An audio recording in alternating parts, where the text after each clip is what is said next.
හරි අපි ආරම්භයේ පාඩමාලාවේ ඊළඟ පාඩමට අපි එනවාද ශුද්ධාත්මයන් වහන්සේ යනු කවුද? ඔයගලගේ පොත්වල 6 වෙනි පාඩම. ශුද්ධාත්මයන් වහන්සේ කියන්නේ කවුද? බොහෝ කිතුණුවෝ ලෝකේ පුරාම බොහෝ කිතුණුවෝ මොනෑම් නිකායක වේවා බොහෝ යේසුස් වහන්සේ විශ්වාස කරන අය පියාණන් වහන්සේව නැත්නම් දෙවියන් වහන්සේව දන්නවා. පුත්‍රයාණන් වේ කියන්නේ ක්‍රිස්තුස් වහන්සේව දන්නවා. ඒ වුණාට සමහර අය ශුද්ධාත්මයන් වහන්සේ ගැන එච්චර දන්නේ නැහැ. ගොඩක් අය වෙන වෙන අන්වර්ථ නම් යොදනවා. ගොඩක් වෙන නුසුදුසු උන්වහන්සේගේ හැටි තේරුම් ගන්න බැරි විදිහට උන්වහන්සේට නොයෙකුත් දේවල් නොයෙකුත් නම් වගේ දේවල් කියනවා. ඉංග්‍රීසි එක පරිවර්තනයක Holy Ghost කියලා පාවිච්චි කරනවා. ටික භයානක බය කරන දෙයක් වගේ. Friendly Ghost කියලා කෙනෙකුත් ඉන්නවා අර කාටුන් ලෝකේ. Casper කියලා Friendly Ghost කියලා කියන්නේ. හැබැයි එතකොට නිකන් බලයක් බලවේගයක් වගේ. ඒ වුණාට එහෙම නෙවෙයි. ශුද්ධාත්මයන් වහන්සේ ඔබත් මාත් වගේ දෙවියන් වහන්සේ වගේ ක්‍රිස්තුස් වහන්සේ වගේ පුද්ගලිකත්වයක් තියෙන කෙනෙක් බව බයිබලයෙන් අපිට දකින්න පුළුවන්කම තියෙනවා. කියන්නේ පුද්ගලයෙක් තුල තියෙන අපිට පුද්ගලයෙක්ව අඳුනගන්න උදව් වෙන චරිත ගුණාංග තියෙන්නේ. පුද්ගලයෙක් නම් යම් යම් දේවල් ආවේනික ලක්ෂණ වගේක් තියෙනවා. ඒවෙන් තමයි අපි අඳුනගන්නේ පුද්ගලයෙක් කියලා. ඒ හැම චරිත ලක්ෂණයක්ම මේ ශුද්ධාත්මයන්න්ටත් තිබුණ බව බයිබලයේ දකින්න පුළුවන් වෙනවා.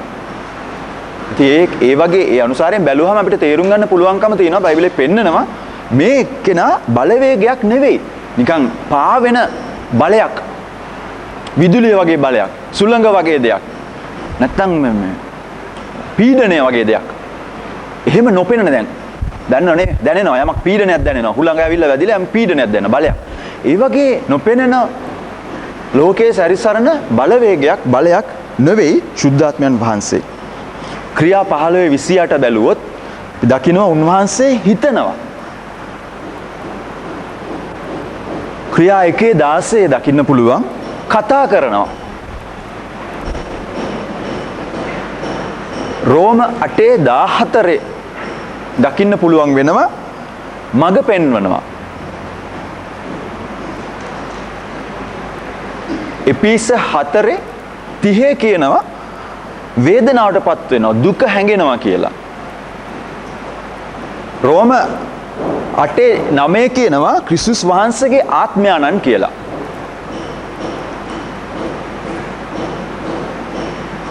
තව තැනක ක්‍රියා 16:7 කියනවා යේසුස් වහන්සේගේ ආත්මයාණන් වහන්සේ කියලා. යේසුස් වහන්සේ තමුන්ගේ සෙනග සමග හැසිරෙන්නේ සෙනග සමග ඉන්නේ ආත්මයන් වහන්සේ විදිහටයි. පැහැදිලිද?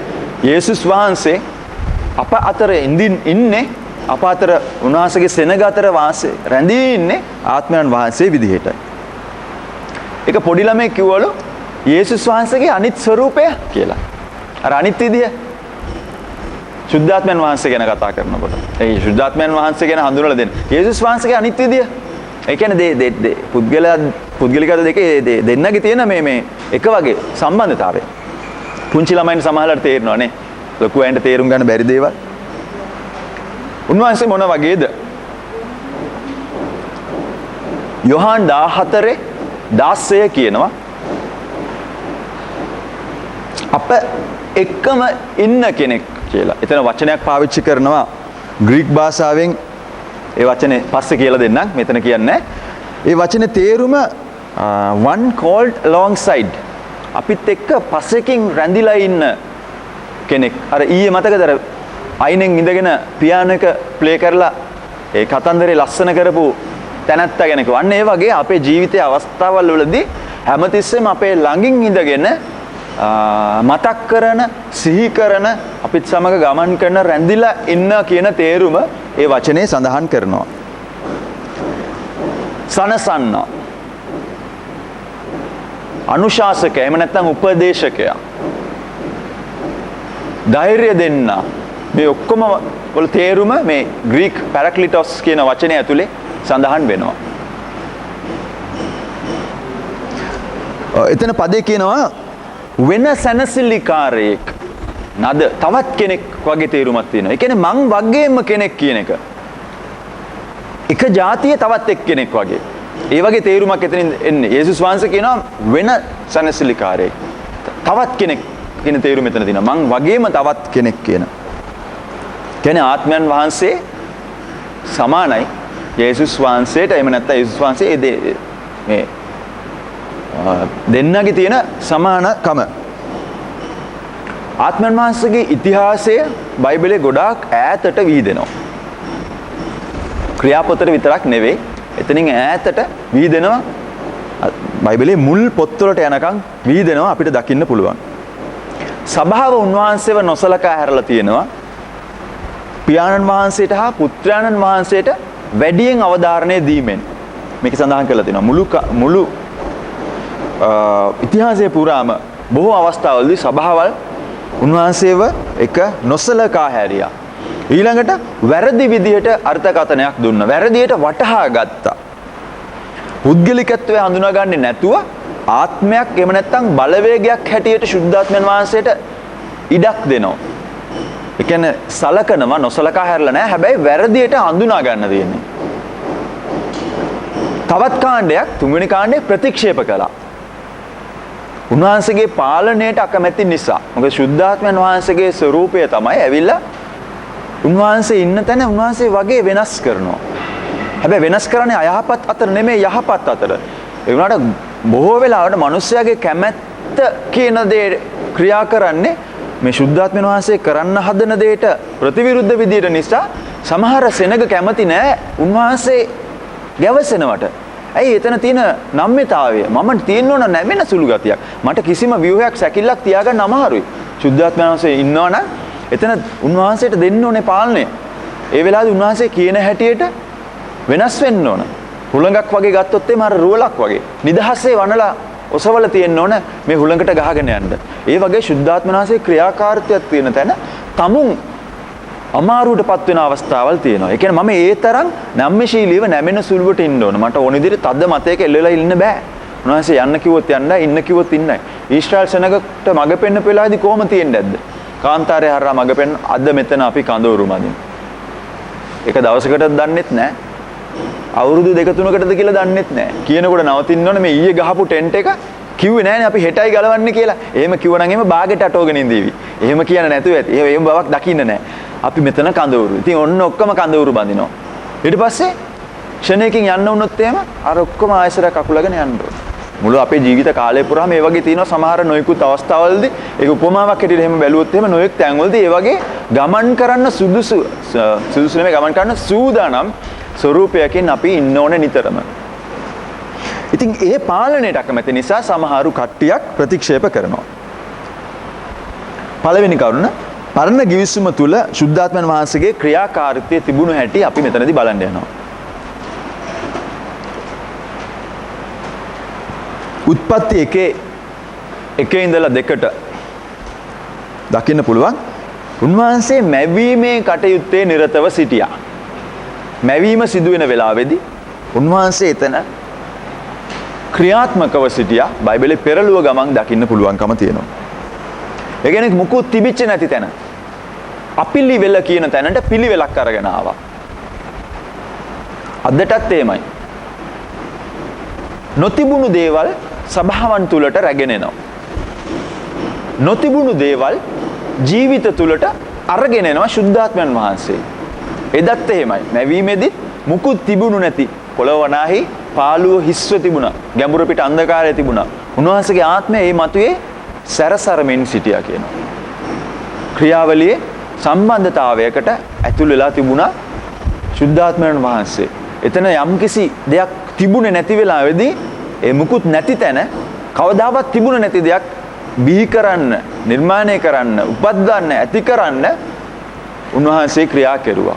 අද අපේ ජීවිතවලත් ඒ වගේ සභාවල් ඇතුළෙත් උන්වහන්සේ ක්‍රියා කරන තැන නොතිබුණු දේවල් ඇති වෙනවා. කවදාවත් දැකලා තිබිච්ච නැති දේවල් අහන්න ලැබෙනවා. ක්‍රියාපොතේ දෙවෙනි පරිච්ඡේදයේ ශුද්ධාත්ම වැගිරීම ගැන කල්පනා කරනකොටත් එහෙමයි. මිනිස්සු කියන්න ගත්තා උදේ 9 වෙනකොට මේ මිනිස්සු බීලා. ඒ කවදාවත් වෙච්ච නැති දේවල්. වෙන ජාතිකයන් අහන්න පටන් ගත්තා. තමුන්ගේ භාෂාවෙන් වෙන අය කතා කරනවා. කවදාවත් වෙච්ච නැති දේවල්. උන්වහන්සේ කෙනෙක්ව පුරවන වෙලාවේදී එහෙම නැත්නම් යම්කිසි තැනක වැగిරෙන වෙලාවේදී යම් තැනක උන්වහන්සේ ක්‍රියා කරන වෙලාවේදී අපි හිතපු නැති අපේ සිතුවිලි රටාව ඇතුලේ නැති අපිට ග්‍රහණය කරගන්න බැරි මොකද අපි දන්නේ නැති දේවල්. සමහර ලාවට තර්කානුකූල නොවන දේවල්, තර්කාන්විත නෑ සමහර දේවල්. තේරුම් ගන්න බෑ මොලෙන් කොහොමද වෙන්නේ කියලා. ඒ වගේ දේවල් සිදු වෙනවා උන්වහන්සේ ක්‍රියා කරන තැනදී. පිළිවෙලක් කරනවා ජීවිත. අවුල් වෙලා වියවුල් වෙලා තියෙන ජීවිත හරි පිළිවෙලකට ගෙනනවා. බන්ධන වලට අහු වෙලා ඉන්න මිනිස්සුන්ව නිදහස් කරනවා. සාතනික දේවල් වලට, පුරුදු වලට, පාපේ ග්‍රහණේ හිර වෙලා ඉන්න. අපි කලින් පාඩමකදී දැක්කා නේද පාපය සතුරෙක් හැටියට ඇවිල්ලා මිනිස්සයව බන්ධනයකට ගේනවා. වහලුන් බවට පත් කරගන්නවා. මිදෙන්න බෑ වහලෙක් වුණාට පස්සේ. බාහිර උදව්වක් ඕන මේ පාපේ බලයෙන් බිඳෙන්න. සුද්ධාත්මයන් වහන්සේ ඒ ක්‍රියාව කරන ඒ උදව්ව අපිට කරනවා. ඒ ග්‍රහණයෙන් නිදහස් කරනවා. මිනිස්සුන්ගේ ජීවිතේ ඇතුළාන්තේ තියෙන කැළඹිල්ල, අසමාදානය මේ ඔක්කොම උන්වහන්සේගෙන් පූර්ණත්වය ලැබෙන වෙලාවේදී හරියනවා. හරි වෙලා නියම පිළිවෙලකට 100ක් පිළිවෙලක් ඇති නියම විදිහේ ජීවිත බවට පත් වෙනවා. උත්පත්ති 2:7 මවනකොට දෙවියන් වහන්සේ මිනිස්සට හුස්ම හෙලලා ජීවනය දෙනවා දකින්න පුළුවන් වෙනවා. හුස්ම එතන වචනයක් පාවිච්චි කරනවා රුවක් කියලා වචනයක් පාවිච්චි කරනවා. RUACH ආත්මය කියන වචනේ ඇවිල්ලා තියෙන්නේ මේ ග්‍රීක වචනයෙන් බිඳිලා.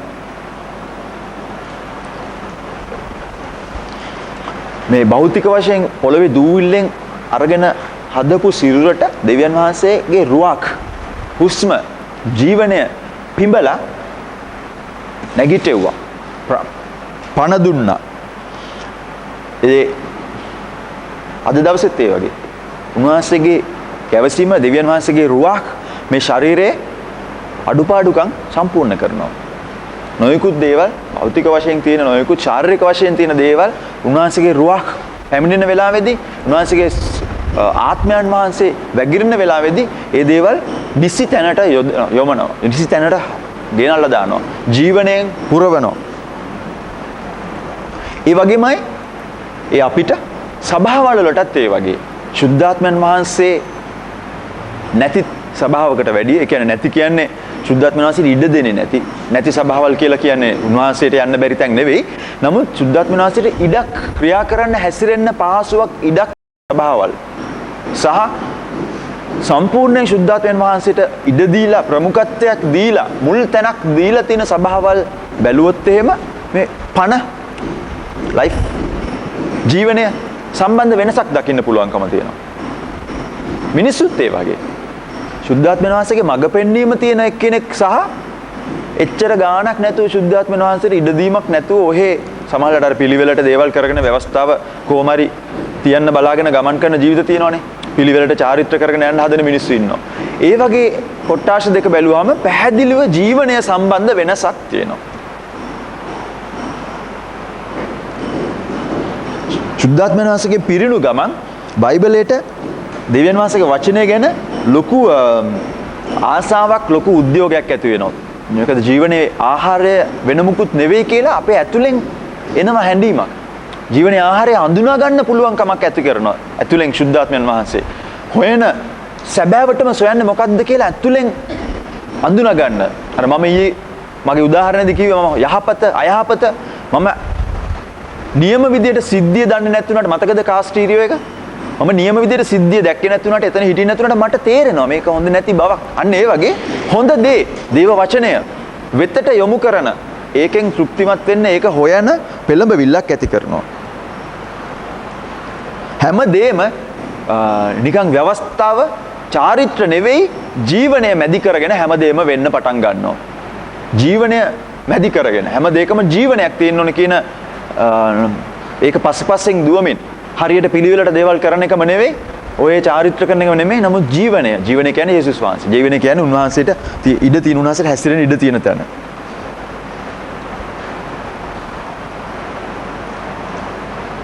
බොහෝ දෙනෙක් මේක හොයනවා. ජීවනය හොයනවා. මිනිස්සු කැමති නෑ හිර වෙලා මලානික තැන් වලට වෙලා හිර වෙලා ඉන්න.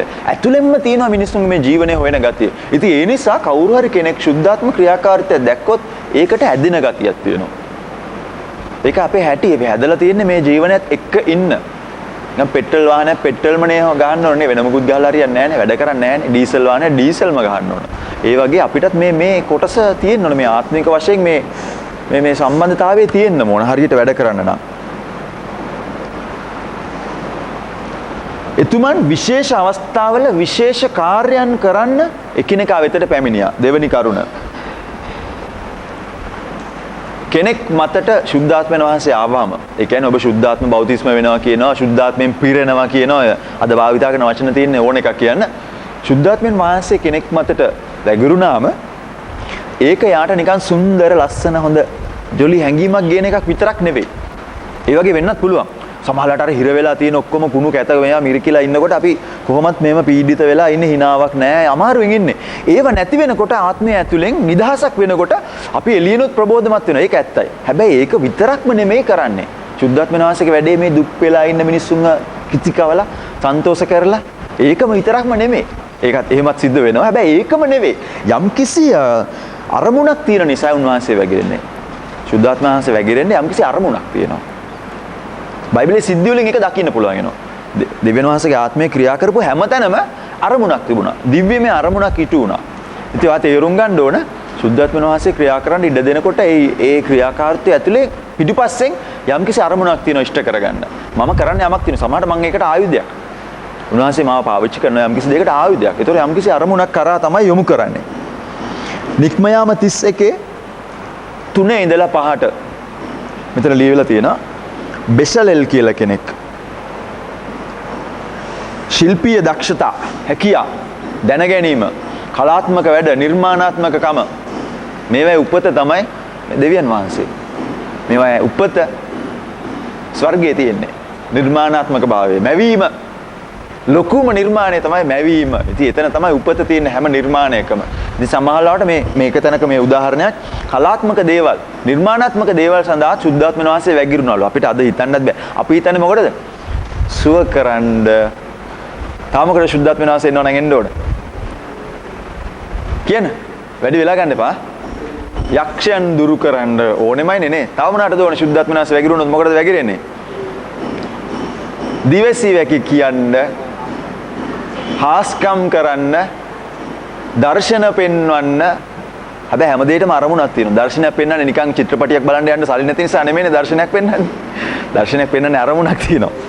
එතකොට මේ වගේ සාමාන්‍ය දෙයකදී කටයුත්තකදී පවා සුද්ධාත්මයන් වහන්සේගේ ක්‍රියාකාරීත්වය තියෙනවා. ආත්මයන් වහන්සේගෙන් පිරෙන්නේ නැතුව, සුද්ධාත්ම වලින් ආත්ම වලින් පිරෙන්නේ නැතුව වුණත් හොඳ දක්ෂ නිර්මාණ ශිල්පියෙක් වෙන්න පුළුවන්.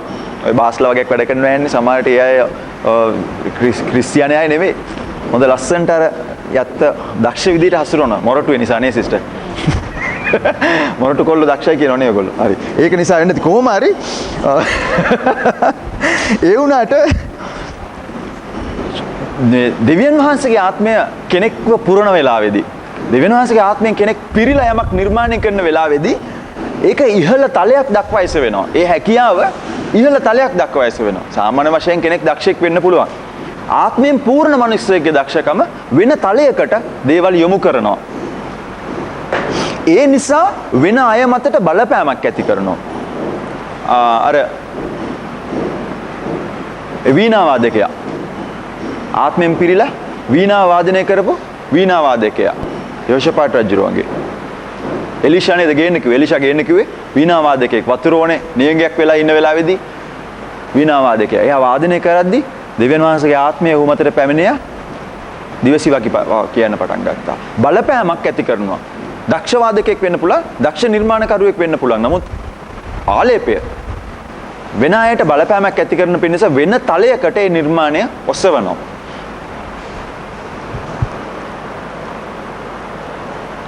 සමහරවිට ශිල්පියා වෙච්චර වැඩකාරයෙක් නෙවෙයි වෙන්න පුළුවන්. සමහරවිට හොඳ දක්ෂයෙක් නෙමෙයි වෙන්න පුළුවන්. හැබැයි ආලේපය ඒත් බලපෑම ඇති කරනවා. ජීවිත වෙනස් කරනවා. ඔය වාදනවල ගීත සමහර දේවල් ගන්න බලන්න. සමහර දීමනාවල් ක්‍රියාත්මක වෙන හැටි හොඳට දක්ෂයෝ නෙමෙයි. නිවැරදිව හඬ අඳුනගෙන නෙවෙයි ඒක කරන්නේ. tamunට පුළුවන් සීමාව ඇතුලේ අවංකව හැසිරෙන වෙලාවේදී ආලේපය බලපෑමක් ඇති කරන්න පෙළඹවනවා. ආලේපය මගින් බලපෑමක් ඇති කරනවා. සමහරට වාගේ දුර්වල වචන, ගැහි කියන වචන සෙට් එකෙන් කියන දිවසිවැකිය. බැරි කෝඩ්ස් වලින් ගහන සින්දුව වෙන්න පුළුවන් අපි දන්නේ නැහැ. ආලේපය මගින් බලපෑමක් ඇති කරන අනිත් අයන්ට. සමහරට මේ බෙෂලෙලුත් ඒ වගේ මිනිස්සුෙක් දන්නේ නැහැ. ටිකක් ළඟදී මේ කැටියම් කලාව අල්ලගත්ත එක්කෙනෙක් දන්නෙත් නැහැ. දෙවියන් වහන්සේගේ ආත්මය වැගුරුනාම දේව මාලිගාව හදන්න එයා ගොඩක් වැඩ කරන්නේ. අපි දන්නේ නැහැ. එහෙමත් වෙන්න පුළුවන්. ඊළඟට ගිඩියොන් නායකත්වයේ සඳහා මිනිස්සුන් උසන. ගිඩියන් කියන්නේ නායකයෙක් නෙවෙයි. අද අපි බැලුවොත් එimhe අපි අතර ඉන්නවා ගිඩියොන්ලා. මේ සුද්ධාත්මයේ වැගිරෙන්න ඉස්සෙල්ලා ගිඩියන් ගැන අපි බැලුවොත් එimhe සාමාන්‍ය ගිඩියන් බැලුවොත් එimhe ස්වභාවික සාමාන්‍ය ගිඩියන් බැලුවොත් අපි හැමෝම ඇතුලේ වගේ ගතියක් තියෙනවා. මටද කතා කරන්න කියලා. හැංගිලා හිටිය මිනිස්සයා. පාවරේ හැංගිලා තිනිගු මඩමින් හිටියලු. මිදි තිනිගු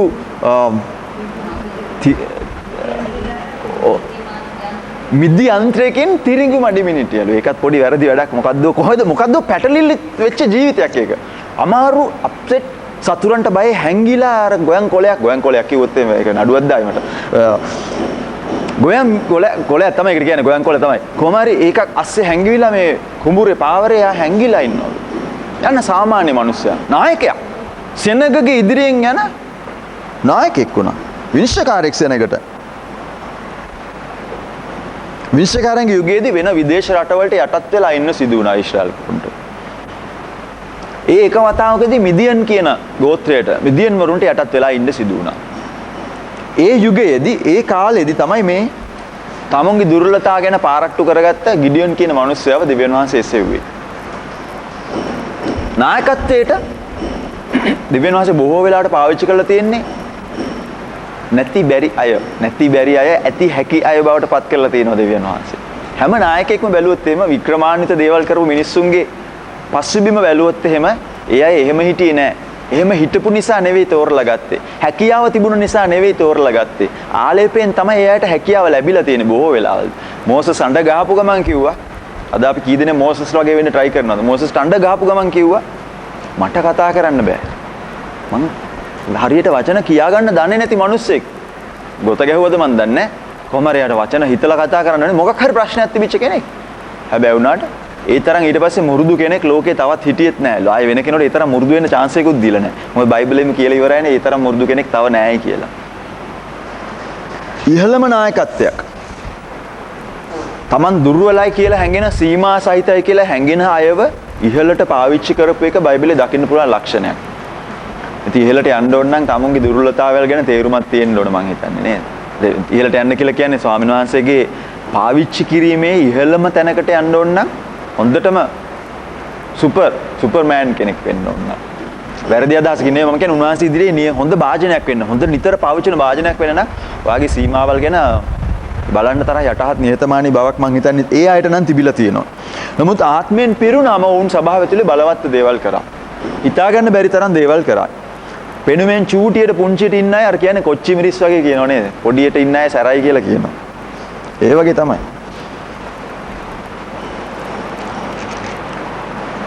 කොහෙන්ද මේ නායක ගුණාංගය එයාට ඇවිල්ලා තියෙන්නේ? ඒ මිනිස්සු ඇතුලේ තිබුණේ නෑ මේ නායකත්ව ගුණාංග. ආලේපය තුලින් ලැබුණු නායකත්ව ගුණාංග. තව තැනක ශක්තිය බලය ගෙන ආව ශුද්ධාත්මයන් වහන්සේ. සැම්සන්ගේ කතාවේ විනිශ්චයකාරයා 15:14 ආත්මයන් වහන්සේ ආවම සැම්සන්ව බැඳලා තිබිච්ච ලනු නිකන් ගින්නෙන් පිච්චිච්ච දේවල් වගේ බවට පත් වුණා. ඊට පස්සේ ඒවා ඔහුගේ අතින් ගිලිහිලා වැටුණා. පිච්චිච්ච ලනු වගේ වුණාලු.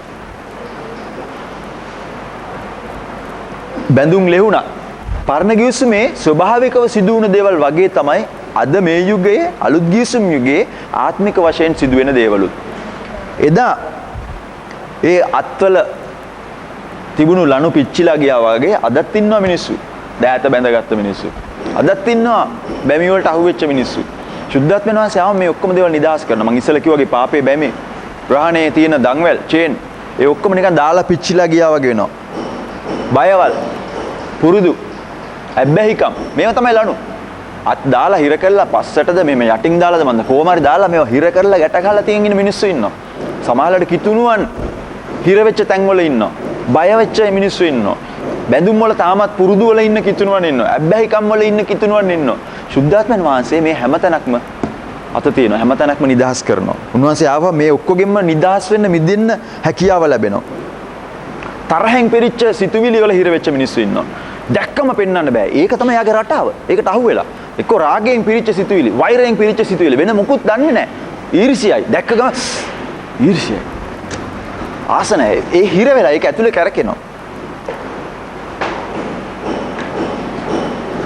කී දෙනෙක් ඉන්නවද යමක් නොකර ඉන්න බෑ කියලා හිතන හැබැයි ඒකමයි කරන්නේ. කියන්නේ කරන්න බෑ කියලා හිතනවා. හිතනවා මේක නම් බෑ කරන්න. මං ආස නැහැ මේක කරන්න.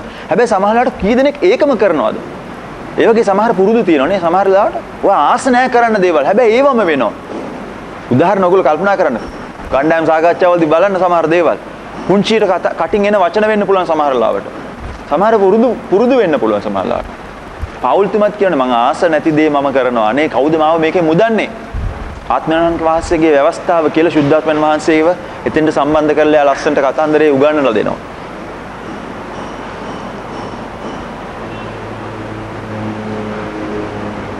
සමහර පුංචි දේවල් මේ ලොකුවට හිතන්න එපා. ලොකු ආත්මික පුරුදු ගැන හිතන්න එපා. වෙන මිනිස්සුන්ගේ ජීවිත වලට ඇඟිලි ගහන්න තියෙන ආසාව වෙන්න පුළුවන් සමහර ලාවට. අනුන්ගේ ගෙවල් වල කුස්සිය වල තියෙන දේවල් ගැන හොයලා බලන්න තියෙන ආසාව වෙන්න. සමහර අයගේ පැටර්න් එක රටාව වැඩ කරන්නේ කීයක් ගියාද ඔකට? කොච්චර මානසින් ගන්න ඇතිනේ. තව තියෙනවද දන්නේ නැහැ. අනේ මාත් ඔය එකක් ගන්නමයි හිතියේ. මාත් ආසාවෙන් ඉන්නේ. කිසිම හිතේ මුකුත් නැහැ. යන්නේ ඒවා කියවෙන්නේ. මොකද යාගේ හිතේ යමක් දැක්කොත් වැඩ කරන්නේම මං දැකලා තියෙනවා නිරීක්ෂණය කරලා තියෙනවා සමහර දේවල්. ඉතින් අපි ඒවෙන් හිතනවා මේ ලොකු ආත්මික අබ්බැහිකම් නෙමෙයි මේ අය මේවයි හිර වෙලා. සමහරවිට දැක්කොත් එක්කෙනෙක් අහනවා පුංචිට කීයද මේ? ඔයාට වැඩක් නැහැ ඒක ඇත්තටම. අහිංසක දෙයක් ඒක මම මෙච්චර කතා කරන්න දෙයක්වත් නෙමෙයි. හැබැයි ඇත්තටම එයාට වැඩක් නැහැ ඒක. ඒ මට ඔයාලට තේරෙනවද මේ රටාව හිර වෙලා ඉන්නේ. ඒ වගේ පුරුදු ඔය පුංචි දේවල් වල ඉඳලා ලොකු දේවල් වලට යනකල් මේ පරාසය ඇතුළේ ඕනම දෙයක් සුද්ධාත්මයන් වහන්සේ වෙනස් කරනවා. සමහරට කටෙන් එළියට වචන පයින්න බොරු පනිනවා කියන්නේ නැහැ. ඒ වුණාට පැනලා ඉවරයි. ආයෙ ඇදලා ගිල ගන්න වෙනවා. ඉතින් අදටත් සුද්ධාත්මයන් වහන්සේ එදා සැම්සන්ව නිදහස් කළා වගේ අදටත් මේ බැමි වලින් මිනිස්සුන්ව නිදහස් කරනවා. ඊට පස්සේ හම් වෙනවා යෙසායා. අනාවේක කීම සඳහා සුද්ධාත්මයන් වහන්සේ ඔහු මතට වැගුරුණා. යෙසායා 61 1 ඉඳලා 3ට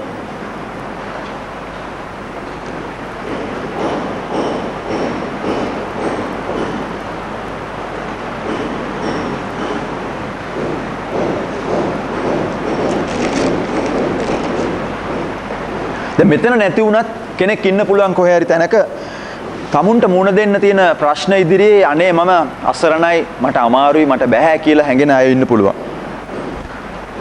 අපි තේරුම් ගන්න ඕන අපේ තුලින් යමක් නිදහස් කරන්න හැකියාව දෙවියන් වහන්සේට තියෙනවා. උන්වහන්සේ ඒ දේ කරනවා. අපි තුලින් ලෝකයට පිළිතුරක් දෙන්න ලෝකයට යමක් දෙන්න පුළුවන්කමක් ඇති කරනවා.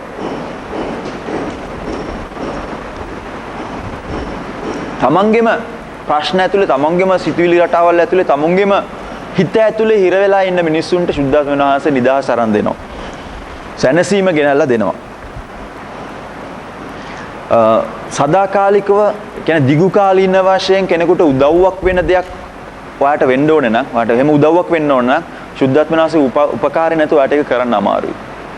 తాවකාලික දේවල් කරන්න පුළුවන්. නමුත් සුද්ධාත්මයන් වහන්සේගේ උපකාරයෙන් ඔයා ජීවනදායක දෙයක් යම් කෙනෙකුට දෙනකොට ඒක දිගු කාලීනව ඒ ලැබෙන එක්කෙනාට ප්‍රතිඵල දෙන දෙයක් බවට පත් වෙනවා. ඊළඟට තුන්වෙනි කරුණ අලුත් දෙයක් කරන බවට පොරොන්දු වෙනවා. දැන් විශේෂ ලක්ෂණයක් අපි දකිනවා පරණ ගිවිසුමේ සුද්ධාත්මයන් වහන්සේගේ ක්‍රියාකාරීත්වය බැලුවහම යම්කිසි විශේෂ පුද්ගලයෙක් මතට විශේෂ දෙයක් කිරීම සඳහා තෝරාගත්ත තැනකදී වෙන්න පුළුවන් තෝරාගත්ත ඉලක්කයක් ඉෂ්ට කරන පිණිස සුද්ධාත්මයන් වහන්සේ යම්කිසි පුද්ගලයෙක් මතට වැගිරුණා. ඒක තමයි පරණ ගිවිසුම පුරාම සිදු වෙලා තියෙන්නේ. හැබැයි උන්වහන්සේ පොරොන්දු වෙනවා පියාණන් වහන්සේගේ පොරොන්දුව කියලා බයිබලයේ සඳහන් වෙන පොරොන්දුවක් තියෙනවා. දෙවියන් වහන්සේ යම්කිසි අලුත් දෙයක් කරන්න යනවා කියලා ඔය බොහෝ තැන්වලදී පොරොන්දු වුණා. පොරොන්දුව බලා සිටපල්ලා. පොරොන්දුව බලා සිටින්න. බලා සිටිමින් පොරොන්දුව දිස බලා සිටිමින් මොකද්ද දෙයක් ගැන පොරොන්දුවක් තිබුණා පරණ ගිවිසුම් කාලේ ඉඳලා මේ අනාගතයේ දක්වා දිග වෙන මොකද්ද පොරොන්දුවක් තිබුණා. අලුත් ගිවිසුමේකට කියනවා පියාණන් වහන්සේගේ පොරොන්දුව කියලා. ඒ කියන්නේ මොකක් වෙයිද දන්නේ නැහැ. මොනවා වෙන්න යනවද කියලා දන්නේ නැහැ. ඒ වගේ මේ ඊශ්‍රායල් ජනතාව බලන් හිටියා. අලුත් ගිවිසුමේදී දෙවියන් වහන්සේ තමුන්ගේ සෙනගත් එක්ක ගිවිසුමක් ඇති කරගෙන තිබුණා. පරණ ගිවිසුමේදී. පරණ ගිවිසුම කියලා කියන්නේ ඒකනේ. ගිවිසුම කොහෙද තියෙන්නේ? පරණ ගිවිසුම කියන්නේ ඒකයි. පරණ ගිවිසුම් කාලේ ඒක යම්කිසි ගිවිසුමක් මම ඔබේ දෙවියන් වන්නේමි ඔබ මගේ සෙනග වන්නේය. ඕක තමයි ගිවිසුම. ඉතින් ඒකට අනුකූලව මිනිස්සු ඒ විදිහට හැසිරුණා, ස්වාමීන් වහන්සේ ඒ විදිහට හැසිරුණා. උන්වහන්සේ බලාපොරොත්තු වුණා උන්වහන්සේ දෙන සරල අන්නට කීකරු වෙලා 10යි කිව්වේ, වැඩි කිව්වේ නැහැ. කරුණු 10යි කිව්වේ. ඒ 10ට අනුව කීකරු වෙලා ඒ විදිහට ජීවත් වුණොත් එහෙම හොඳයි කියලා, එහෙම ටීවී කියලා බලාපොරොත්තු වුණා. අනේ මේ අයට මේක කරන්න බැරි වුණා. දසපන්නති විදිහට ජීවත් වෙන්න ඒ අයට බැරි වුණා. ඒක දිගටම කැඩෙන බව මිනිස්සු තේරුම් ගත්තා. දැන් උන්වහන්සේ පොරොන්දු වුණා මතු දවසක මම අලුත් ගිවිසුමක් ඔබත් එක්ක කරන්නම් කියලා. මෙතෙක් කරලා තිබිච්ච ගිවිසුමට වැඩිය වෙනස් විදියක ගිවිසුමක්. ඔබට තේරෙන්නේ නැති විදියක අලුත් විදියක ගිවිසුමක් කරන්න. යෙරමියා 31:33 ගිය පාර මෝසස් කන්ද උඩට ගිහිල්ලා ගල් පුවරු දෙකක ලියාගෙන දෙකකද එකකද මන් දන්නේ නැහැ. ඒක ලියාගෙන එළියට බැස්සා. එළියේ තිබුණේ මේක. බාහිරව තිබුණේ ගිවිසුම. යෙරමියා 31:33 කියන මේ පාර මම ඒක ඔබේ මනස තුල ලියනවා. මනසට දාලා ඔබේ හදවත ඇතුලේ මම මේක ලියනවා.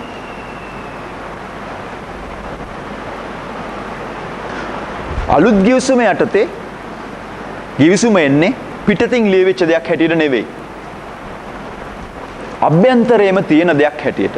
මිනිස්යාගේ අභ්‍යන්තරයේම තියෙන දෙයක් හැටියට. පරණ ගිවිසුම් කාලේ දසපනත රකින්න සිදු වුණා. දැන් ඊට වැඩි වෙනස් අපේ ඇතුළාන්තයේ මේ ගිවිසුම සඳහන් කරලා තියෙනවා. හරියට උදාහරණයක් තියෙනවා මේම හිතන්න. කන්දක් නගිනවා කෙනෙක්.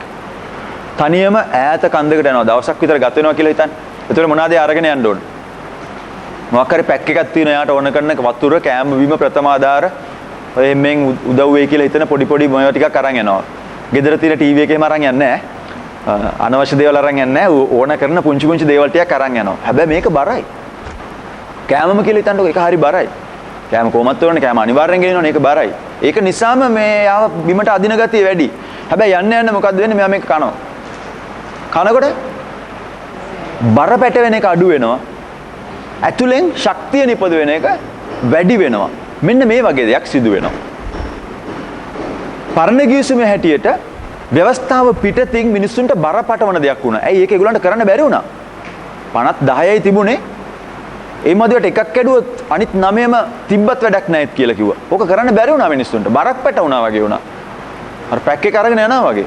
අලුත් ගිවිසුම ඇතුලෙන් හදවතේ ලියපු අලුත් ගිවිසුම ජීවිතේ ගමන් කරන්න අර කඳු නගින්නට ශක්තිය සපයනවා වගේ එයාට ශක්තිය සපයන දෙයක් බවට පත් වුණා. ව්‍යවස්ථාව පවත්වන්න ගිවිසුම කඩන්න නැතුව තියාගන්න ශක්තිය දෙන්න පටන් ගත්තා ඇතුලෙන්. උදුනක් වැඩ කරනවා, එන්ජින් එක වැඩ කරනවා වගේ ඇතුලෙන් ශක්තිය දෙන්න පටන් ගත්තා. පෙට්‍රල් ටැංකියක්, හොඳට පුරවගත්ත පෙට්‍රල් ටැංකියක් වගේ ඇතුලේ. කොහොමද ඒක වෙන්නේ? කවුරු හරි කියවන්න බලන්න එසකියල් 36:26යි 27යි. දෙවියන් වහන්සේ තම ආත්මය අපේ තුලට එව්වහම මේක සිදු වෙනවා කියලා එතනදී දකින්න පුළුවන්. එතකොට අපේ ගල් හදවත් මුරුදු මාංශමය හදවත් බවට පත් වෙනවා. ආත්මයන් වහන්සේ දේව ව්‍යවස්ථාව පවත්වන්න ඇතුළතින්ම පොළඹවනවා. අර කාස්ටීරියක මතක් කරගන්න. ඇතුළෙන් ආවේ මේක හොඳ නැහැ කියන හැඟීම. පිටින් කවුරුත් මට කියලා දෙන කෙනෙක් හිටියෙත් නැහැ. පිටින් කොහොමද ලියලා තිබුණ දෙයක් මට හමු වෙන්නේ නැහැ.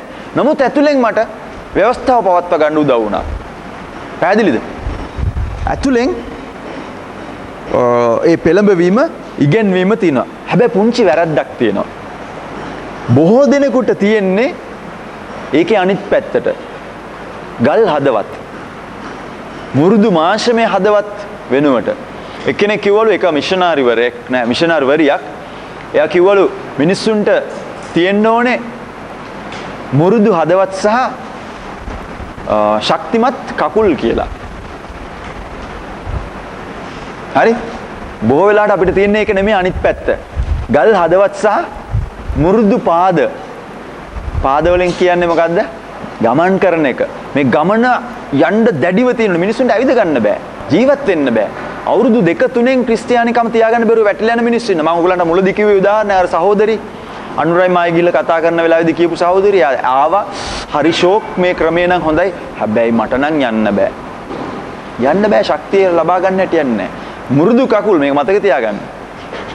මුළු පාඩමම අමතකුණත් කවන්නේ මේක මතක තියාගන්න. නිදි නැතුව, කන්නේ බොන්නේ නැතුව, සුව පහසුව බලන්නේ නැතුව සේවය කරන්න ඕනේ. කියන්නේ ජීවිතේ වගුරන්න. පාස්ටර්ලා හැටියට වැඩ කරන එකට ගැන නෙවෙයි මම කියන්නේ. කිතුනුකම කියන්නේ ඒකයි. ශක්තිමත් කකුල් කියලා කියන්නේ ඒකයි. අනිත් අය වෙනුවෙන් වැය වෙන්න, අනිත් අය වෙනුවෙන් වැඩ කරන්න. ලේසියෙන් වැනිලා යන්නේ නැතුව, කොර වෙලා යන්නේ නැතුව, පණ නැති වෙලා යන්නේ නැතුව, අංශ භාග වෙන්නේ නැතුව දරන් හිටින්න පුළුවන් කමක්. ශක්තිමත් කකුල්. හැබැයි මුරුදු හදවතක්. කරුණාව. ගල් සිතක්, මාංශමය සිතක් තිබුණ ඊශ්‍රායල් වරුන්ට කියනවා ඒ වෙනුවට මම ඔයගොල්ලන්ට ගල් හදවෙන්ත වෙනකොට මුරුදු මාංශමය හදවතක් දෙනවා. ඒ අයටත් කොහොමද තිබුණේ මස් වලින් හැදිච්ච මේකක් තමයි. ඒ ඔය කියනකොට ඒ කට්ටියට තිබුණෙත් මස් කෑල්ලක් වගේ හදවතක්. හැබැයි ඒක ගල් කියලා දෙවියන් වහන්සේ කිව්වා. ඒ නිසා ඒ වෙනුවට සුද්ධාත්මයන් වහන්සේ මුරුදු මාංශමය හදවතක් වගුරනවලු. හදවතේ තියෙන්න ඕන ගුණය කකුලට ගිහිල්ලා කකුලේ තියෙන්න ඕන ගුණය හදවතට ඇවිල්ලා. ඒ වගේ අය කී දෙනෙක් ඉන්නවද? හොඳට දැඩිව ඉන්නවා. හැබැයි කරුණාව නැහැ. හදවතේ තියෙන්න ඕන ස්වභාවය හදවතේ නැහැ. නම්මශීලී නැහැ. කරුණාව නැහැ. අර කියමනක් තියෙන්නේ. මොකද්ද කියන්නේ? පපුවේ කිසි තෙතමනයක් නැහැ කියලා. පපුවේ කොහෙද තෙතමනේ? පපුව තෙමන්නේ දාඩිය දාපු වෙලාවට. ඒ වුණාට කියමනක් තියෙනවා. පපුවක් වුණාම තෙතමනයක් තියෙන්න ඕන කියනවා. මේ සාමාන්‍ය කියමනක් නේ. එහෙම ගතියක් තියෙන්න ඕන. මිනිස්සුත් බලාපොරොත්තු වෙනවා. කරුණාවන්ත හදවතක් කියන එක මිනිස්සෙකුට තිබිය යුතුම දෙයක්. සුද්ධාත්මයන් වහන්සේ ඒ බව ඇති කරනවා.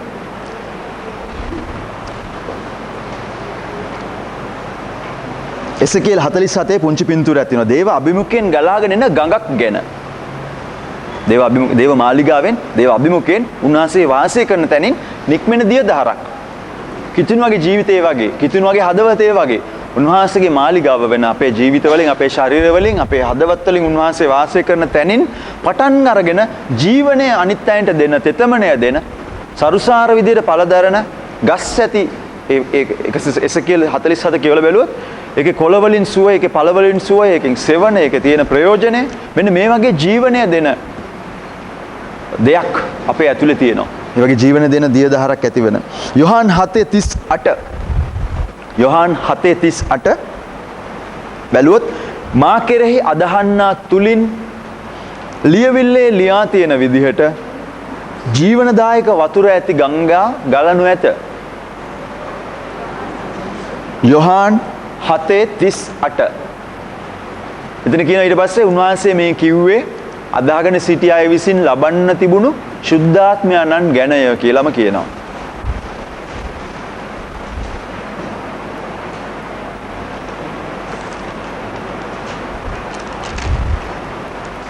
මුරුදු හදවත්, තද කකුල් මතක තියාගන්න. දැන් කාටද මේක වෙන්නේ? ව්‍යවස්ථාවේ බර පටවන්නේ නැතුව පිටතින් ඇතුළතින් ශක්තිය සපයන දෙයක් බවට පත් වෙනවා. කොහොමද ඒක වෙන්නේ කියලා බැලුවා. කාටද හැම වෙන්නේ? යෝවෙල් 2:28-29. ඔයගොල්ලෝ දැකලා තියෙනවා සමහර තැන් වලට ගියාම රිසර්ව්ඩ් කියලා බෝඩ් එකක් ගහලා තියෙනවා. වෙන් කර ඇත කියලා ගහලා තියෙනවා. ආයි පැත්ත පළාතේ යන්න බෑ. ඒ සඳහා එක්ක අවසර පත්‍රයක් නැත්නම් එහෙම නැත්නම් මොකක් හරි අඳුනා ගන්න එකක් නැත්නම් ඒ වෙන් කර ඇත කියලා තියෙන පැත්ත පළාතේ ගිහිල්ලා අපිට ඉඳ ගන්න අවසරයක් නැහැ. සුද්ධාත්මයන් වහන්සේ කාටද වෙන් කරලා තියෙන්නේ? කාටවත් වෙන් කරලා නැහැ. මේ පදේ මොනවද කියන්නේ? පොඩ්ඩක් කවුරු කියවන්න බලන්න. ප්‍රධානම කාරණේ තමයි අපි ඉස්සෙල්ලා මාංශමය වෙන්න ඕන. මාංශමය වූ සියල්ලෝ කෙරෙහි කියලා තියෙන නේද? මගේ ආත්මය වගුරන්නේ නෙමෙයි. ඔවුන්ගේ පුත්‍රයෝ දුවරු මේ වගේ දේවල් කරනවා ඇත. මහල්ලන් මේ වගේ දේවල් කරනවා ඇත. තරුණයන් මේ වගේ දේවල් කරනවා ඇත. දාස දාසීන්ට මේ වගේ දේවල් සිදු වෙනවා ඇත. කාටද කියනනේ අපි බලන්නේ කාටද මේ ව්‍යවස්ථාවේ මේ ජවය සපයන්නේ කාටද? තවදුරටත් විශේෂ මිනිස්සුන්ට නෙමෙයි. විශේෂ සැම්සන්ලට නෙවෙයි. අපි ඔක්කොමලා සැම්සන්ලා. හැබැයි සැම්සන්ලා කරපු සමහර දේවල් කරන්න එපා. සැම්සන් වෙච්ච පළියට ඒ නමට තියෙන හැම දෙයක්ම කරන්න එපා. වරද්දගත්ත තැන් අපි වරද්දගන්නේ නැහැ. අපි ගිඩියොන්ලා. අපි හැංගෙන්න ඕනේ නැහැ. ගිඩියොන් උනාට තිරිඟු යන්ත්‍රේ නෑ මිදි යන්ත්‍රයෙන් තිරිඟු මේව කරන්න ඕනේ නැහැ අපි. මෝසස් වගේ තට්ටු කරන්න කියපුවාම නෑ කතා කරන්න කිව්වහම පර්වතයට ගහන්න ඕනේ නැහැ අපි. හරි? ඒ හැමෝගෙම ගුණාංග අපි තුල තියෙනවා. එතකොට මේ පොරොන්දුව තවදුරටත් විශේෂ මිනිස්සුන්ට නෙමෙයි, විශේෂ කාලවල වලට නෙමෙයි, විශේෂ ඉලක්ක ටිකක් කරගන්න නෙවෙයි. සැම්සන්ට ශක්තිය දුන්නේ විශේෂ ඉලක්කයක් කරගන්න. අන්තිමට අර කියනවා ඒ බැඳලා තිබිච්ච කුළුන්න කඩා ගන්න එක ඉලක්කය. ඒක කඩලා චතුරන්වත් විනාශ කරලා දාන ඒක තමයි අන්තිමට සිදුවෙච්චලා. ඒ වගේ බැලුවොත් හැම වෙලාවෙදිම යම් දෙයක් කරන්න පිණිස තමයි. ඒ වගේ විශේෂ ඉලක්ක වලට නෙවෙයි දැන් සුද්ධාත්මන වාසි ලැබෙන්නේ මේ ශක්තිය ලැබෙන්නේ. පුත්‍රයන් හා දූවරුන්.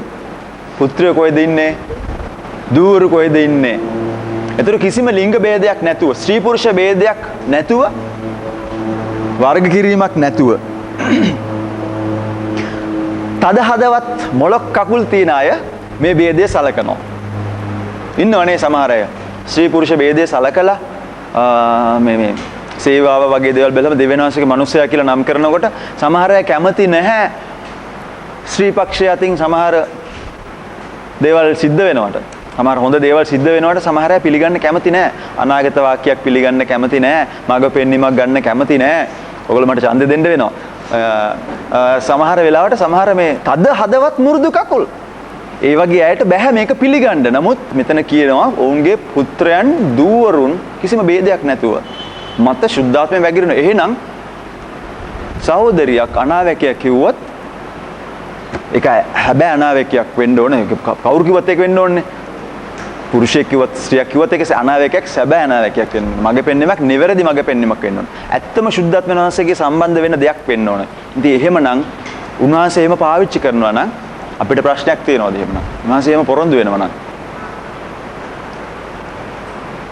සමහර ලාට අර හුණුවටේ යුද්ධෙට මං ගියා ගෑණි ගෙදර තියා අර නොන්ඩියා යනවා මට මතකයි නාට්‍ය. යුද්ධෙට මං ගියා ගෑණි ගෙදර තියා. සමහර පිරිමි අය සේවය කරන්නේ ගෑනු අයට ඉඩක් නැතුව සමහරලාට කරන්නේ. බයිබලයේ සමහර තැනක තියෙනවානේ තිමොති පොතේ තියෙන්නේ. කටවහන් ඉඳලා වුන් ගෙදරදී ਵਿਚාරත්වා. සමහර දේවල් ඒ හැටියටම ගන්න නෙමෙයි. අර බයිබලය ගැන කියනකොට අපි කිව්වා භාවිතා වෙච්ච පසුබිම් වෙච්ච බයිබලීය පසුබිම වෙනස්. භාෂා පරිවර්තනය වෙනස්. සමහර දේවල් සිදු වෙච්ච හැටි වෙනස්. නමුත් ඒක අපි සීමාව ඇතුලේ ගත්තාම පටු විදියට ගත්තාම අපි මොනතරම් බරපතල විනිශ්චාසනයක හිට ගන්නවද? සුද්ධාත්ම ක්‍රියාකාරීත්වයේ ඉදිරියේ පවා දැඩිව හිටගෙන උන්වහන්සේට පවා ඉඩ දෙන්නේ නැතුව දුක් දෙන්න හරි රිදවන්න හරි එපා කරන්න හරි විදියට කටයුතු කරන්නත් පුළුවන්කමක් තියෙනවා. ඊළඟට වයස් ભેදයක් නැතුව මහල්ලෝ යෞවනයෝ කවුරුත් කැමති වෙන එකක් නෑ මහල්ලෝ කියාගන්න. හැමෝම කැමති වෙයි යෞවනයෝ කියාගන්න. හැබැයි කිසි ප්‍රශ්නයක් නෑ. මහලු වුණත් ස්වාමීන් වහන්සේ ඒ අය භාවිතා කරනවා. මහල්ලෝ වුණත් දකින්නේ ස්වප්න සිහින තරුණයෝ දර්ශන දකිනවා. මට මතක නැහැ මට පැටලිලා.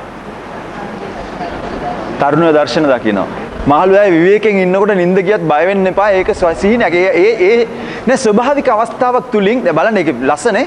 ස්වභාවික අවස්ථාවක් තුලින් නිදිය ගන්න ඕනනේ සිස්ටර්. සිහිනයක් දකින්න හැරගෙන ඉන්නකොට දකින්නේ නැහනේ සිහින.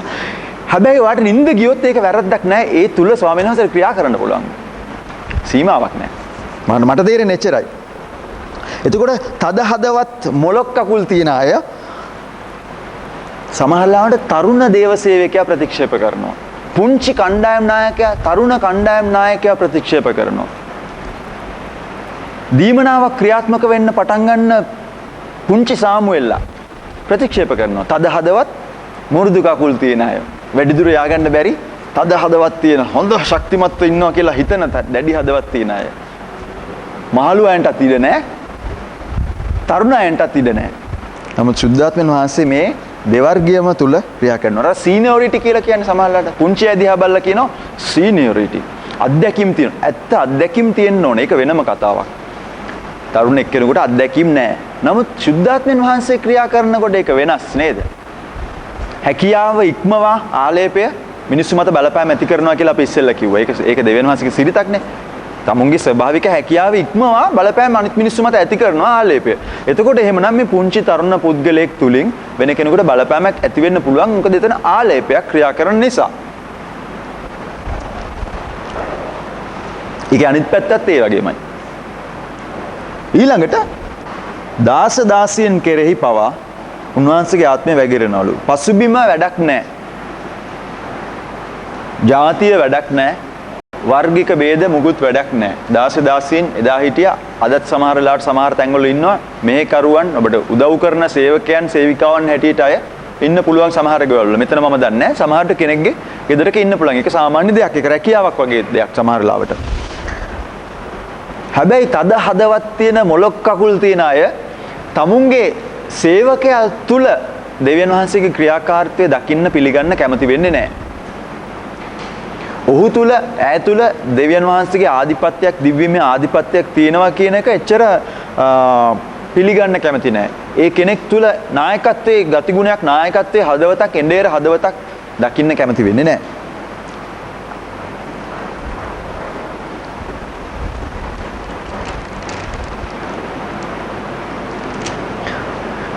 ඉතින් දැන් බැලුවාම අලුත්ම විදිහේ දේවල් ඔබ වටේවි තිබේවි. සුද්ධාත්මයන් වහන්සේ ක්‍රියා කරන වෙලාවේදී.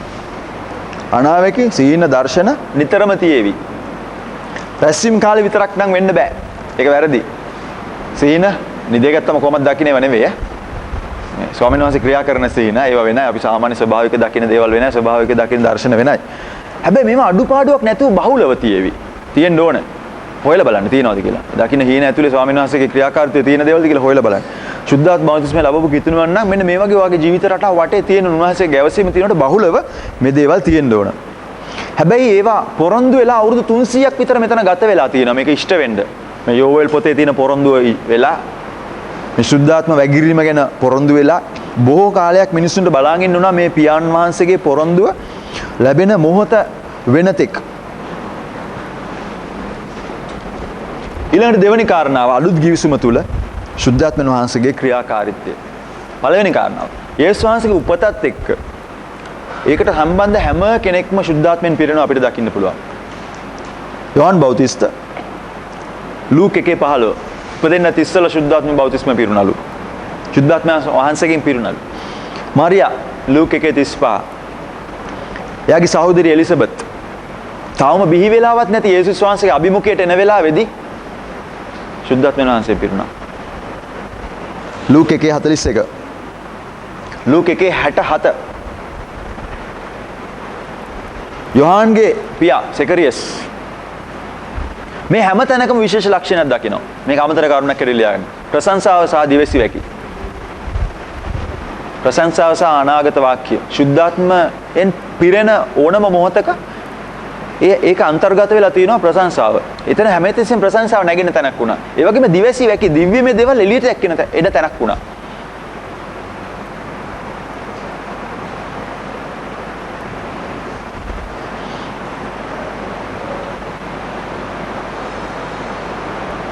යෝහන් බෞතිස්ත යේසුස් වහන්සේ සුද්ධාත්මයන් වහන්සේගේ බෞතිස්මයයි පිළිබඳව කතා කළා. ලූක් 3:16 මම වතුරෙන් බෞතිස්ම කරමි. මටත් වැඩි බලවන්තෙක් කෙනෙක්. එයා ඔබව ගින්නෙනුයි සුද්ධාත්මෙනුයි බෞතිස්ම කරනවා ඇති. වතුර බෞතිස්මය හොඳයි ඒ කියන්නේ. ඔයා දැන් වෙනවනේ මේ යෝහන් බෞතිස්මය දැන් කර ඉන්න ගමන් මේ කියන්නේ. වතුර බෞතිස්මය හොඳයි. හැබැයි මේ පස්සේ එනවා මට වැඩි බලවන්තෙක්. ඕක විතරක් මදි අදට. අදට ඕක කමක් නැහැ. මට වැඩි බලවන්තෙක් එනවා ඒක අවශ්‍යයි. සුද්ධාත්මයෙන් බෞතිස්ම වෙන්න අවශ්‍යයි. යේසුස් වහන්සේ තමයි ඒක කරන්නේ. සුද්ධාත්ම බෞතිස්මය දෙන්නේ එතකොට යේසුස් වහන්සේ බව යෝහන් බෞතිස්ත පෙන්වලා දුන්නා. එතන වචනයක් පාවිච්චි කරනවා බෞතිස්මයට. ඒක තේරුම් වෙනවලු ග්‍රීක භාෂාවෙන් සම්පූර්ණයෙන් යට කරලා වහ ගන්නවා. ඕවර්වෙල්මින්. සම්පූර්ණයෙන් යට කරලා වහ ගන්නවා. immerse to immerse සම්පූර්ණයෙන් ගිල්වනවා. මේ වචන තුනක තේරුම් තියෙනවා. ඊළඟට ගිලෙනවා. to plunge. ජබොස් කියලා පයින්නවා කියන්නේ වතුරට පයින් ජොක් කියලා පයින් ඒ වගේ to plunge. නිකන් වතුරේ ගිලෙනවා ක්ෂණිකව ඉක්මනට ගිලෙනවා. නිකන් හිමින් ගාලා ගිලෙනව නෙවෙයි. ඒ වගේ පිරෙනවා කිව්වම අපිටත් මෙන්න මේ දේවල් වෙන්න ඕන. සුද්ධාත්මයෙන් පිරෙනවා කියලා කොහොම මෙන්න මේ වගේ දේවල් අපිට වෙන්න ඕන. ඒක හරියට මේ dry sponge එකක් වතුරට දැම්මම වගේ. දැම්මම හොඳයි බෞතිස්ම කළා. දැම්මා හොඳයි. හැබැයි ඒක පිරෙන එක වෙනයි. ටිකක් වෙලා ගිහිල්ලා ඒකට වතුර උරා ගන්නවා. මෙන්න මේ වගේ වෙන්න ඕන. ටිකක් වෙලා ගන්නවා සමහරවිට ස්පොන්ජ් එකක් වතුරට දැම්මම දාපු ගමන් ඒකට වතුර උරා ගන්න නැහනේ. බෞතිස්මේ වගේ තමයි. අන්න දැම්මා. හැබැයි පූර්ණ වීමක් ඕන. ගිල්වීමක් පූර්ණ වීමක් ඕන. පූර්ණ වීමකට පස්සේ ඒක අතර ගත්තාම අපිට ඒකෙන් එළියට වතුර ගන්න පුළුවන්කම තියෙනවා. සුද්ධාත්මයන් වහන්සේගෙත් ඒ වගේ. පූර්ණ වෙන්න, බෞතිස්ම වෙන්න, පූර්ණ වෙන්න ඊට පස්සේ අපිට ඒක ගන්න පුළුවන් වෙනවා එළියට.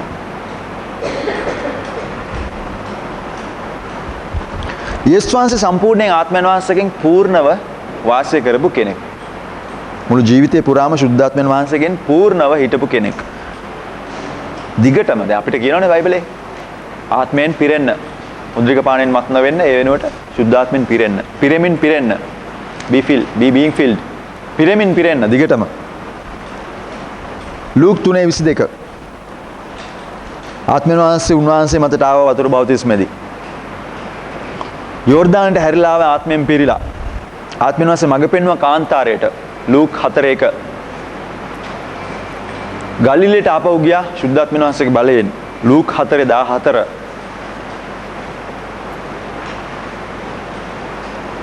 ආත්මයන් වහන්සේ තමන් බව කියන පදය එක දවසක් යේසුස් වහන්සේ සම්පූර්ණ කළා බයිබල් ස්කූල් එකේදී. ලූක් 4:21 සිනගෝගෙට ගිහිල්ලා අර කියවන වෙලාවේදී ඒ පදේ සම්පූර්ණ කළා. සුද්ධාත්මයන් වහන්සේ තමුන් මත බව.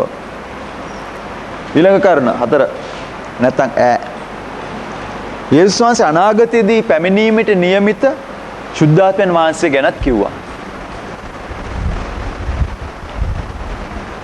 මෙතන තිබුණා එක මංගල්‍යයක් යේසුස් වහන්සේගේ මංගල්‍යයකට ගියා. කූඩාරම් මංගල්‍ය කියලා එකක්. මේ පසුබිම පොඩ්ඩක් මෙතනදී මට දැනගන්න ලැබුණා.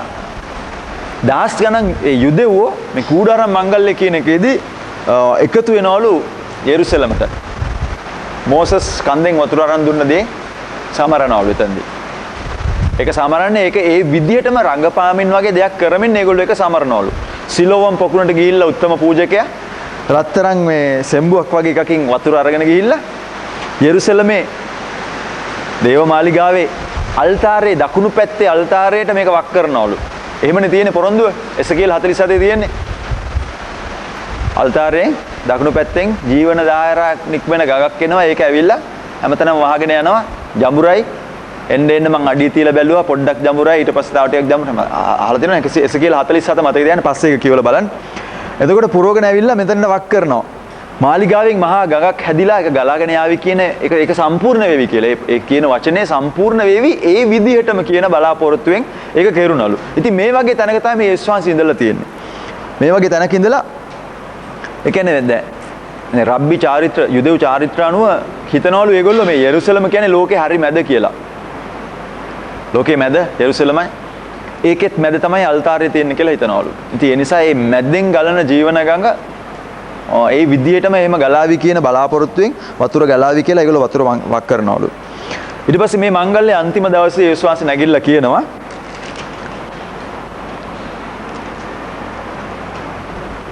යෝහාන් 7 යමෙක් පිපාස නම් මා වෙතට ඇවිල්ලා බොන්න. මා කරේ අදහන්න තුලින් ලියවිල්ලේ තියෙන විදිහට ජීවනදායක වතුර ගලනවා ඇති. යේසුස් වහන්සේ ફોකස් කරන්න ගත්තා. එසකීල්ගේ පොරොන්දුව තියෙන්නේ භූමික වශයෙන් තැනකින් උපදින වතුරක් ගැන නෙවෙයි. පුද්ගලයෙක් තුලින් මේක නික්මෙන දෙයක් කියලා. උන්වහන්සේ තුලින් මේ ජීවන ගඟ නික්මෙන්නේ. මා තුලට එන්න, මා වෙතට එන්න, මගෙන් බොන්න ජීවන ගඟ නික්මෙන්නේ මාන් තුලින්. පොරොන්දුනේ මේකයි. එතනින් ඇත්ත වතුර ගලන ඇත්ත ගඟක් කියන එකක් ගැන නෙවෙයි. එතන පොරොන්දුනේ අනාගත වචනයෙන් පොරොන්දුනේ මාංශමේ හිතක් දෙනවා කියලා කිව්වේ. දෙයක් අමුතුවෙන් එකක් ඔපරේෂන් එකක් වගේ දෙයක් අමුතුවෙන් වැඩි වෙනව නෙවෙයි. ඇත්තටම මාංශමේ දෙයක් බවට පත් වෙනවනේ අපි දන්නවා. යම්කිසි වෙනසක් හදවතේ ඇති වෙන එක ගැන අපි දන්නවා. මේක කලිනුත් තිබුණේ මස් හදවතක් තමයි. යේසුස් වහන්සේ විශ්වාස කරන්න ඉස්සෙල්ලා තිබුණේ මස් හදවතක්.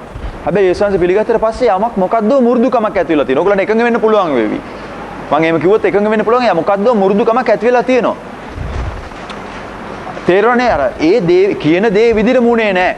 නමුත් යමක් සිදු වුණ ආත්මික වශයෙන් යම් කිසි වෙනසක්. ඒ වගේ තමයි මෙතනදී යේසුස් වහන්සේ යොමු කරනවා. ඒ අයගේ අදහස යොමු කරනවා. මේ ගඟ තියෙන්නේ උන්වහන්සේ තුලයි. උන්වහන්සේ කරේ අදහන අය තුලින් ඊට පස්සේ මේ ගඟ ඒ විදිහටම ගලන්න පටන් ගන්නවා. ලූක් 24:49 මම පියාණන් වහන්සේගේ පොරොන්දු ඔබ වෙතට එවමි. නමුත් ඉහලින් ඔබ බලයෙන් සරසන තෙක් පොඩ්ඩක් නැවතිලා නගරේ ඉන්න. කුරුසිපත් වෙන්න කුරුසිපත් වුණාට මලවුන්ගෙන් නැගිට්ටට සුද්ධාත්මන වහන්සේ ඒත් එක් දීලා තිබුණේ නැහැ කියලා බයිබලයේ සඳහන් කරනවා. ක්‍රියා 1:8 කියනවා ආත්මයන් වහන්සේ ආවම බලය ලැබෙනවා ඇති කියලා. යේසුස් වහන්සේම කිව්වා ස්වර්ගයට නැගිලා යන්න පොඩ්ඩක් දවස් වලට ඉස්සෙල්ලා උන්වහන්සේ කිව්වා ආත්මයන් වහන්සේ පැමිණියාම ඔබට බලය ලැබෙනවා ඇති. තව දවස් 10ක් විතර ගත වුණා. ඊට පස්සේ එතකන් ඒගොල්ලෝ යාඥා කරගෙන හිටියා. ඊට පස්සේ ඔන්න සුද්ධාත්මයන් වහන්සේ 50 වෙනි දිනේදී ආවා. කවදාවත් කවුරුවත් දැකලා තිබිච්ච නැති දේවල් සිදු වුණා. අමුතු විදියකට ආසෙන් අඩක් ඇනුනලු. ගිනි වගේ දිවවල් ගිනි දිව්ව ඇවිල්ලා බෙදිලා ගිහලා එක එක්කෙනා මත පිහිට වෙනවා දැක්කලු. මිනිස්සු අන්‍ය භාෂාවලින් කතා කරන්න පටන් ගත්තා. නොඑක් අය මවිතේටපත් වුණා කරපු දේවල් වලින්. ඔන්න පියාණන් වහන්සේගේ පොරොන්දුව ඉෂ්ට වෙලා. පරණ කිවිසුමේ දිවසිවරු කියපු පියාණන් වහන්සේගේ පොරොන්දුව සෙනග අවුරුදු 100 ගානක් තිස්සේ බලන් හිටපු පොරොන්දුව ඉෂ්ට වෙලා. අවුරුදු ගානක 100 ගානක හීනයක් සැබෑ වෙලා. මිනිස්සුන්ට සන්තෝෂයි. කරගන්න අමුතු දේවල්, අලුත් දේවල් කරන්න පටන් ගත්තා. එතකොට පේත්‍රුස් නැගිට්ටා. පේත්‍රුස් නැගිටලා මේක විස්තර කරන්න පටන් ගත්තා. මේකයි සිද්ධ වෙන්නේ සහෝදරවරුනි. මම විස්තර කරලා දෙන්නම්. පරණ පොරොන්දුව මතක් කරුවා. පියාණන් වහන්සේගේ පොරොන්දුව. මෙන්න මෙහෙම සුද්ධාත්ම වැගිරීමක් ගැන පොරොන්දු වෙලා තිනවා. අද මෙන්න මේ දේ තමයි මෙතනදි සිදු වෙන්නේ. ඔහු විස්තර කළා යේසුස් වහන්සේව දෙවියන් වහන්සේ ඔසවලා සුද්ධාත්මයන් වහන්සේ උන්වහන්සේ ලබාගෙන අපි වෙතට වැගිරුවා කියලා ඒක සඳහන් කරනවා. හරියට මෙහෙම. يعني වෙන රටකට ගිය කෙනෙක් තාත්තා කෙනෙක් වෙන රටකට ගිහලා යමක් අරගෙන තමන්ගේ පවුලේ අයන්ට යවනවා වගේ. යේසුස් වහන්සේ ඔසවගෙන ස්වර්ගයට ගියාට පස්සේ ස්වර්ගාරෝහණය වුණාට පස්සේ සුද්ධාත්මයන් වහන්සේ අප වෙතට එව්වා කියලා බයිබලයේ සඳහන් කරනවා. ඊට පස්සේ සෙනග ඇහුවා දැන් අපි මොකද්ද කරන්නේ? සුද්ධාත්මයන් වහන්සේ වැගිරිලා. දැන් මොකද්ද කරන්නේ? පේතුස් කිව්වා පසුතැවෙන්න. ඒ කියන්නේ හැරෙන්න. ඔයා ඉන්න තැනින් හැරෙන්න. සමාව ලබන්න ඕන. උන්වහන්සේ පිළිගන්න නම් සමාව ලබන්න ඕන. ඊට පස්සේ මේ පොරොන්දුව ඔබටත් ඔබේ දරුවන්ටත් දුර සිටින ඒ කියන්නේ දැනට නැති සියල්ලන්ටත් මේ පොරොන්දුව කියලා පේත්‍රුස් විස්තර කරන්න පටන් ගත්තා. දැන් මේ පොරොන්දුව ඉෂ්ට වෙලා. දැන් ඒකට කාටද අයිති කියන එක යටතේ අපි බැලුවාම මේ පොරොන්දුව කාටද අයිති? හැම කෙනෙකුටම අයිති. යේසුස් වහන්සේ විශ්වාස කරන උන්වහන්සේගේ ජීවිතය බාර දෙන හැමෝටම අයිති. නායකයෙකුට කාලයකට තැනකට විශේෂ දෙයකට විශේෂ සිද්ධියකට කියලා සීමා වෙලා නැහැ. සුද්ධාත්මයන් වහන්සේ හැමෝටම අයිති වස්තුවක් අයිතිවාසිකමක් උරුමයක් බවට පත් වෙලා. ඉතින් අද මෙච්චරයි මේ පාඩම අදින් අවසන්.